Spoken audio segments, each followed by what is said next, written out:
or do you like, and you say, oh well, at least you're still keeping with the familiar terms and that, like, you're not totally switching off, but it's not as intense. I think it is important to sort of take that step back sometimes and make sure you do have a break, so you're refreshed going into the exam. Yeah, just not constant studying. Yeah. And I think, like you said, the taking notes with things. Yeah. I didn't take sort of pages and pages of notes. It would be the things that I was sort of maybe struggling to remember. I'd get sort of some coloured card or something like that, and you know, big highlighter pens, and start writing out the notes that I was struggling on, sort of those bits and pieces, and even formulas. Definitely the formulas and some definitions of things that you do when you say you know when you're looking at it, but they leave your mind very quickly once you start looking at a different topic. So just if you have them just up in front of you on a board, and then you just look up a few times a day, it soaks in naturally. I found as well, when I was reading the model answers to the exam and the practice exam papers, I'd make notes of any points that I'd missed that were key bits of the answer, so then they would stick in my mind for when I was actually in the exam. Yeah, definitely. Yeah, that's a good point, because sometimes there's something in the notes that you mightn't necessarily have remembered, say, from the when you were studying during the term. So I think that's good when sometimes when you're looking at the notes, you say, all right, okay, that's what the examiner has put in, so take note of that, or if it's something essential. Sometimes they give tips as well in the exam notes, so like to tell you, like, this is an essential part of the answer, extra bits are additional, and so kind of take note of that, because as they say, they're telling you those things for a reason, so keep them in mind. Excellent. Lots of students have asked for some specific advice about specific exam papers, but could you cast your mind back to any challenges that you found during any of the papers and how you overcame those? I think for the tax paper, the P6, there was just a lot to learn for that one. So it was the quantity of information that you had to take in. So I made sure that I'd made detailed notes, but that they were easy to understand and follow and take in. So it was sort of breaking that down into manageable sections for me. Yeah, I with P2, which is the corporate reporting paper, I kind of just made sure when I was studying that one that I actually understood what was meant by the standards and what the purpose of them was, and kind of more the substance of it, as opposed to saying, okay, well, that's what you have to do. Especially when you're doing, like, say, the consolidated question, like, it's not just a matter of rote learning the sequence that needs to go in. You have to appreciate why it's going in a particular order, or why something has to be included in a particular place. So then when it comes to doing the exam, if there's something unusual in the paper or something that you're not familiar with, you don't panic, because you kind of say, right, okay, well, what effect does that have on the question, or what do I need to do with this? And that really helped me when it came to sitting the P2 paper. I think it kept me calm, because when I first looked at the questions, it threw me initially, and I was like, oh no. But I went to something else and I came back, and then I kind of was calm, was logical about it when I approached it. So I think that definitely helped understand the meaning of the material. Yeah, I think that was the same with me. It was sort of understand it first, make sure that you understand the concept and the workings and everything. And then as you get close to the exam, it's sort of memorise other points. So understand and then memorise and sort of cram and learn it that way. Excellent. Millie from Kenya asked about time management, particularly in the professional level exams, and how do you manage your time properly in those exams? I think for me it was question practice.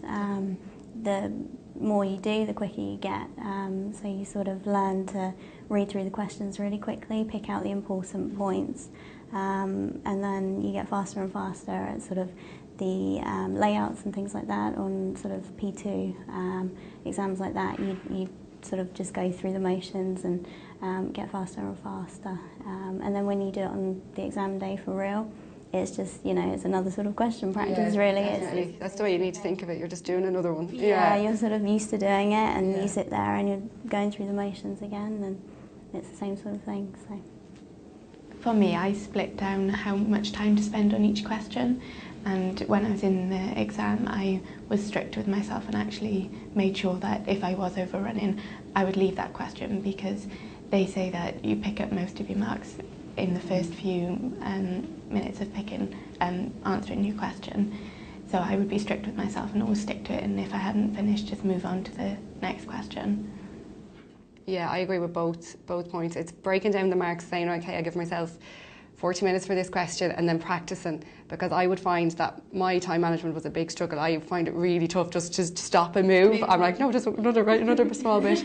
So I would say, right, okay, say I know with P3, for example, the first part, the section A, is nearly half of the marks. It's a huge question, there's a lot to read. Then you have your list of questions. So I knew I'd struggle with that one. So I said, right, say I had an hour, and I would do it again and again and again, put time on myself until I got it down. I'd start off and I was taking 2 hours, and I was like, well, you can't do it in 2 hours.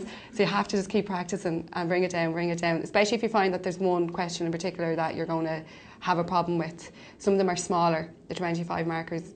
You can kind of get those with practice, but the bigger ones, focus on them then, get it down, because you just can't in the day overrun on the time. Yeah, I think it's important. You can sort of, when you start a question, sort of relax into it, read it properly, make sure that you take the time to read it, because that's the key point. And then, as you said, it's sort of picking up marks at the beginning. So as you get nearer to the end of the time limit, speed up, because you've already got most of the marks. Really, so, yeah, and I think it's important, if you get stuck on a question, not to dwell on it. If you can't do it, attempt it, but move on. Sort of don't spend too much time on it, because you're more likely to pick up sort of marks on other questions. So don't sit there and panic and dwell on it. Just carry on and move on. And I'd say if you genuinely think, right, I don't know, go with your gut instinct. If something's come into your head and then you start saying, oh, but is it or is it not this, and you're not sure, just go with your gut instinct. It's usually more than likely going to be in and around the area, maybe not like perfect, but it's better than leaving it blank or guessing something totally different. So kind of believe that you've done the work and believe that you could be right. I found as well, make the most of your 15 minutes reading time, and I found it very useful to go through the question and highlight the bits that were really important. So when you went to actually answer the questions, they would jump out at you, those bits that you knew were relevant to the question. Yeah, and I would as well in the 15 minutes reading time, especially with the questions where they were bigger, say it was 50 marks and they're broken down between 5 or 6 sections, because as Catherine was saying, you'd be allocating your time.